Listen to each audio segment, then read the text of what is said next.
Holy shit! It's freaking Batman! I gotta take a picture with you. You know, I usually don't like dark alleys, but you seem to did that stuff, don't you, Big Bat? You picked the wrong place to show up, Parker. Oh, great. Because fighting a bat in the rain seemed like a brilliant idea for a change. You know I never miss. Well, then it's gonna be fun watching you try.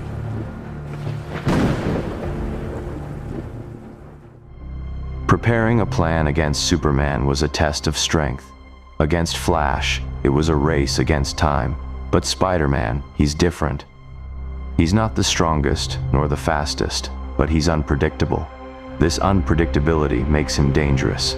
How do you stop someone who senses your moves before they're even made? That's the kind of question that keeps me up at night, and it's also the kind of question that prepares me for any eventuality. Peter Parker isn't just a man in a costume, he's a survivor. He doesn't just fight, he adapts. And to defeat him, I'd need to be more than a strategist. I'd need to be flawless, calculate every detail. Because against Parker, the smallest mistake can be fatal. And in my world, mistakes are not an option. Spider-Man, a hero who combines strength, agility, and science in a unique way. He has superhuman strength, capable of lifting 10 tons, reflexes as fast as any speedster I've faced, and agility that defies gravity. But what makes him truly dangerous is his spider sense. This almost prophetic gift alerts Peter to any imminent danger. No matter how fast, silent, or stealthy my attack is, he always senses my presence before I even get close. This sense makes him practically untouchable. Add to that his brilliant mind. Parker is a scientist, an inventor. He can create weaponry with limited resources that rivals many military laboratories. This makes him both a mental and physical opponent. Then there are his webs. They're the most versatile weapon I've ever seen. A means of transportation, a method of capture, and above all, a battlefield control resource. Neutralizing them would be my first step. But what really complicates the plan is Peter Parker's heart. He cares deeply about innocence. It's his greatest strength as a hero, but also his greatest weakness. He puts himself in danger to save others, even if it leaves him vulnerable. The first obstacle I need to overcome is the spider sense. I can't attack him directly, that would be suicide. But there's a weakness in this sense.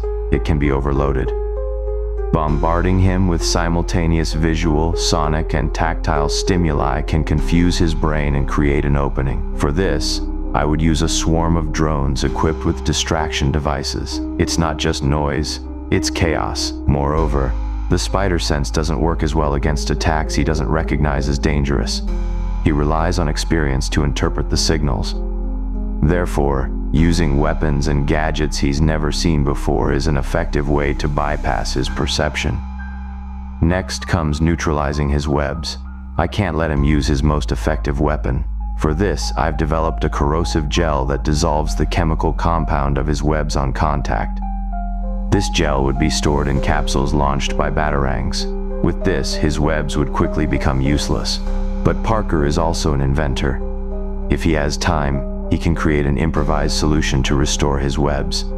That's why the plan requires speed and precision. Every second counts. Hand-to-hand combat is inevitable, and at this point I need to prepare for his strength and agility. My suit needs to be more than resistant. It needs to be adaptable. Titanium plates coated with kinetic absorption fibers and automatic countermeasure systems, such as electrical discharges and mechanisms to prevent immobilization, would be integrated into the suit. Additionally, a holographic projection system to create false images of my own movement would be an effective distraction in close combat. Spider-Man's suit isn't just colored spandex, it's a miniature engineering masterpiece. The web shooters are precise devices calibrated to respond to Parker's specific neural commands. His mechanical eyes automatically adjust to assist his spider sense, filtering information and helping with concentration. The real challenge isn't just his physical strength or his powers, but his mental resilience. Parker has already faced devastating losses: his parents, his Uncle Ben, Gwen Stacy. Each tragedy has made him stronger, more determined. He fights not just with his muscles, but with his pain, his guilt, his responsibility. His ability to improvise is legendary. I've seen him transform a piece of scrap into an EMP device in a matter of minutes. He thinks on the move, constantly adapts. That's why my plan needs to be equally adaptable. I've developed a predictive algorithm that analyzes his movement patterns in real time. Each jump, each flip, each web shot feeds data into the system. The algorithm learns, adapts, predicts, but even so, Parker frequently surprises the most sophisticated predictions. The most unpredictable factor is his personality. His constant jokes aren't just a defense mechanism, they're a tactic. He uses humor to destabilize his opponents, to mask his next move. It's a form of psychological warfare that few understand. In combat, Parker rarely uses his full strength. He holds back, always concerned about not causing permanent damage. This might seem like a weakness, but it's also a demonstration of exceptional control. He can adjust the force of his strikes with millimetric precision. His scientific knowledge cannot be underestimated. He understands physics and chemistry at a level that rivals the best scientists. This means he can quickly identify and exploit flaws in technological equipment. Any device I use against him needs to be reverse engineering proof. The final plan needs to consider multiple contingency scenarios. If he destroys the drones, I have backup nanobots. If he overcomes the corrosive gel, I have an electromagnetic pulse ready to disable his web shooters. If he adapts his strategy, my suit has alternative combat protocols. But perhaps the most dangerous aspect of Peter Parker is his ability to inspire others. He's not just a vigilante, he's a symbol of hope. Even in his worst situations, he finds strength to keep fighting. This resilience is contagious and often means he's not alone. That's why isolation is crucial, not just physical, but emotional, creating situations that force him to act alone, away from potential allies.